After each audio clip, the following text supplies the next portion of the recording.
istiyorum. Ben şimdi hepsinin üstüne düşünürken o benim kafamda biraz daha net oluşturmaya başlıyor. Bizim çocuklarımızla, hayatımızdaki diğer insanlarla sağlıklı ilişkiler kurmamız lazım. Sağlıklı ilişkinin kriteri nedir diye baktığımda da gördüğüm bir şey var. İçinde bulunduğun ilişki, adı her ne olursa olsun, eğer sana kendin olma imkanı veriyorsa o ilişki sağlıklı bir ilişki.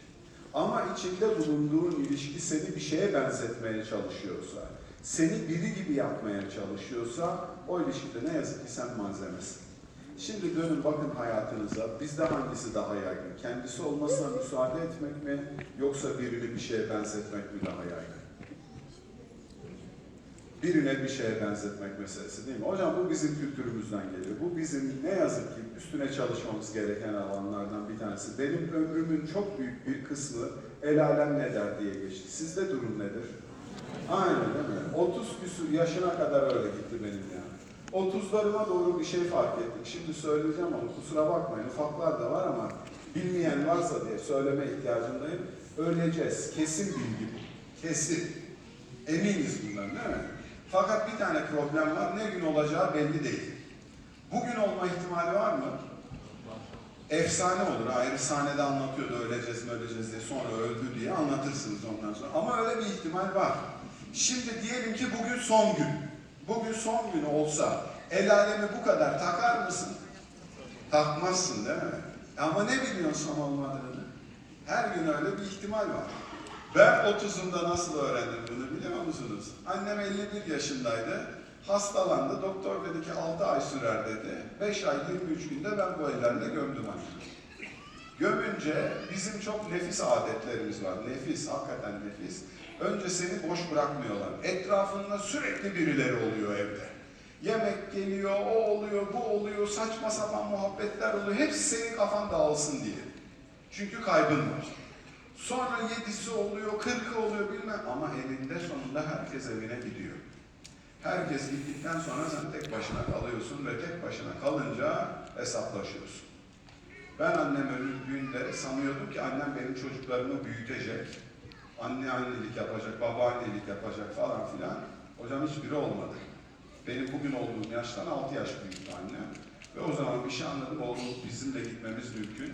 Ve o zaman dedim ki peki bugün gitsen, sana sorsalar, paşam ne yaptın bu 30 senedir buralardasın? Bir fark ettim, hiçbir şey yapmamışım. Onu memnun et, öbürünü memnun et, bilmem ne yap. Ondan sonra dedim ki bundan sonra alayına gider. Hiçbirinizi takmıyorum ha. Hiçbirinizi takmıyorum. Ben nasıl istiyorsam öyle yaşayacağım. Umurumda değilsiniz dedim. 5 yılda böyle yaşadım. 35'li yaşlarındaydım, bir fark ettim. Kaba söyleyeceğim, affedin beni. Köpek gibi yalnızım ha. İlk gibi titriyor. Hiç kimse kalmamış hayatımda.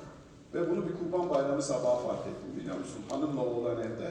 Babam İzmir'de kurban kesmeye çalışıyor. Tek oğlu benim. Kayınpederim Çanakkale'de kurban kesmeye çalışıyor. Neymiş Polat doğru hayatı çözmüş. O dedim ya böyle de oldu. Son 10 yıldır da hem onların var olduğu hem benim var olduğum bir hayat kurgulamaya çalışıyorum. Çok zor hocam. Ve biz bu tedrisattan geldiğimiz için çocuklarımıza da imkan vermekte zorlanıyoruz. Benim ailemde en yaygın davranış biçimlerinden bir tanesi dedikodudur.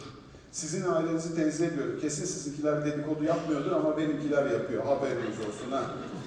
Biz çocuklar bir araya gelince ana babaları, ana babalar bir araya gelince çocukları, ana baba ve çocuklar bir araya gelince dedeleri, neneleri, teyzeleri, amcaları, kıvırı zıvırı çekiştiririz hocam. Çayıyla, çorbasıyla, yemeğiyle, poğaçası, teyzem kızı da boşanıyormuş ha falan pişman diye. Bir de sürekli küslükleri falan var. Biz bir sene teyzemlere kıl oluyoruz, onlar da bize. Ertesi sene biz bir oluyoruz, dayımlara trip atıyoruz. Neneme zaten kıcığız. Babam tarafıyla annem tarafı Rusya, Amerika gibi. Yani ne yapıyorsunuz ya? Ne yapıyorsunuz? Köyleri geziyorum, program yapıyorum. Kadının biri diğerine dedi ki, kız dedi duydun mu dedi, ne duydun mu dedi, ne duydun mu dedi. Ayşeler dedi düğün ediyormuş dedi. Dedi çağırırlarsa dedi, gitmeyip çağırmazlarsa küsek dedi. Hayır, bir soru arıza çıkartırsınız ya. Sonra oraya gidince problem çıkartırsınız. Şimdi bu kültürden gelmiş vatandaşın kendi çocuğunu istediği gibi yetiştirmesi mümkün mü? Ben istesem etraftakiler izin vermiyor. Herkes musallat oluyor. Hocam temel 6 tane boyut var. Bunları yaşatacağım. Bunun en özü bu. Ya bırak kendisi olsun arkadaş. Bu bulsun hepsini. Allah vermiş buna ne lazımsa yapar zaten.